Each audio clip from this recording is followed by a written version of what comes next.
Oke, assalamualaikum warahmatullahi wabarakatuh.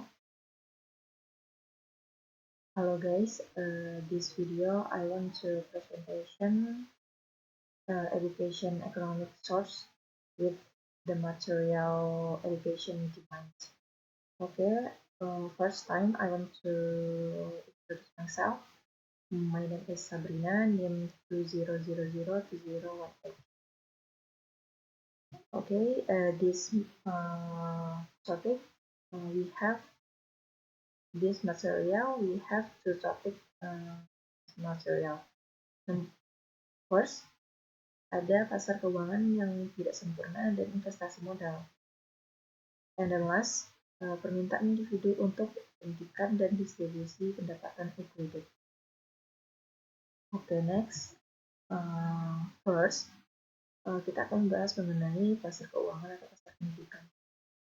Nah, pasar di dalam ilmu ekonomi diartikan sebagai besarnya permintaan dan penawaran terhadap sejenis barang atau jasa tertentu.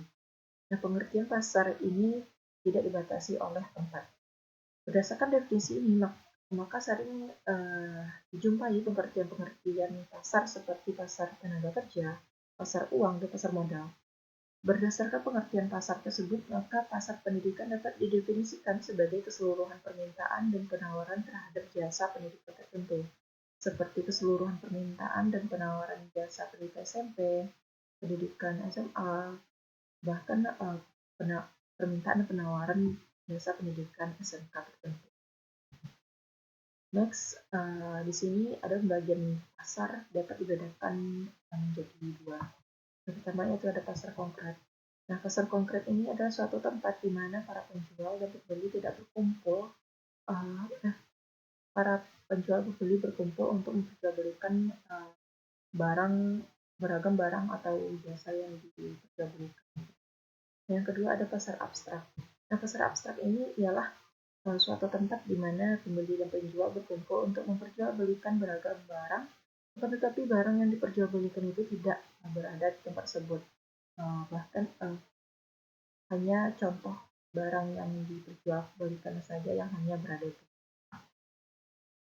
Nah, selanjutnya menurut susunan atau bentuknya di dalam ekonomi pasar dapat dibedakan menjadi tiga bagian. Yang pertama yaitu pasar di mana terdapat persaingan sempurna atau bisa kita sebut sebagai perfect competition.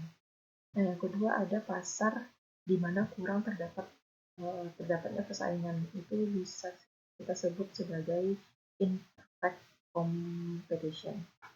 Nah, yang berikutnya ada pasar di mana tidak terdapat persaingan. Itu bisa kita sebut dengan pasar monopoli.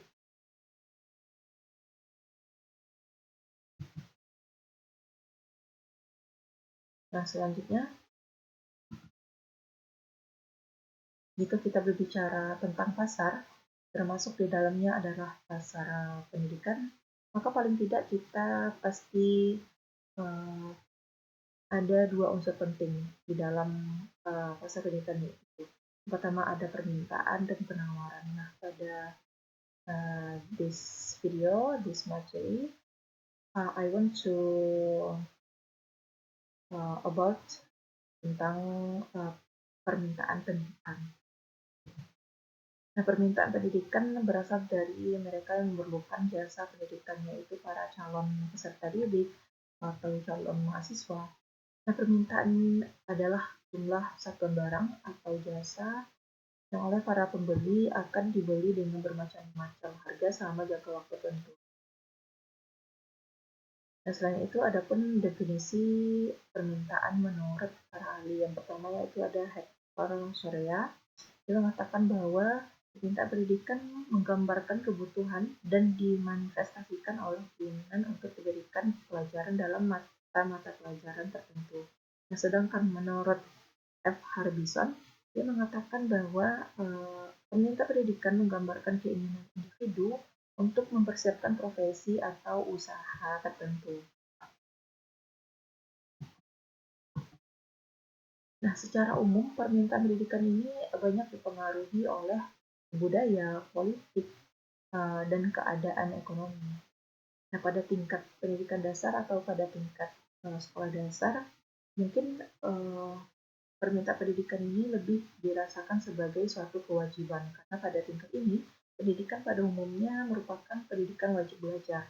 Nah, sedangkan pada tingkat menengah seperti SMA dan perguruan tinggi itu permintaan pendidikannya itu berdasarkan sebagai konsumsi, sebagai suatu investasi, bahkan bisa keduanya sebagai konsumsi dan investasi. Nah, sebagai konsumsi di sini bisa dipengaruhi oleh uh, perilaku atau standar hidup atau pendapatan dari konsumen sendiri. Nah, sedangkan dari investasi yaitu dipengaruhi oleh tingkat kembalian di masa yang akan datang atau rate of return atau uh, uh, return atau keuntungan yang didapat di masa yang akan datang. Nah, di dalam permintaan pendidikan ini yang terbesar berada pada uh, permintaan pendidikan itu berada pada sebagai konsumsi dan investasi, karena orang-orang tidak hanya menginginkan menginginkan pengetahuan tertentu saja, namun tapi juga ingin memperoleh tingkat pendidikan level yang lebih tinggi. Nah, ada pun faktor-faktor yang mempengaruhi permintaan pendidikan. Di sini saya mengambil pendapat dari Russell J. Davis pada tahun 1980 menyatakan bahwa permintaan perorangan agregat terhadap pendidikan dipengaruhi oleh banyak faktor, di antaranya yang terpenting yang pertama pendapatan orang tua, pendidikan orang tua, pekerjaan orang tua, biaya pendidikan, kebijaksanaan umum, kebijaksanaan lembaga, dan persepsi individu terhadap tiap-tiap jenis pendidikan. Nah, permintaan individu mengacu pada permintaan akan pendidikan pada level individu. Setiap orang membutuhkan pendidikan, pelatihan, dan keahlian untuk membekali dirinya agar tetap eksis di kehidupan masyarakat dan berkompetitif.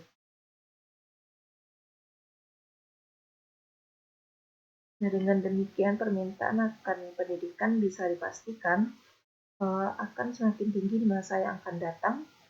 Akibatnya akan terjadi ketidakseimbangan antara permintaan dan penawaran pendidikan di negara-negara berkembang. Oke guys, so I think cukup sampai di sini presentation for me. Oke, thanks your attention. Saya akhiri. Assalamualaikum warahmatullahi wabarakatuh.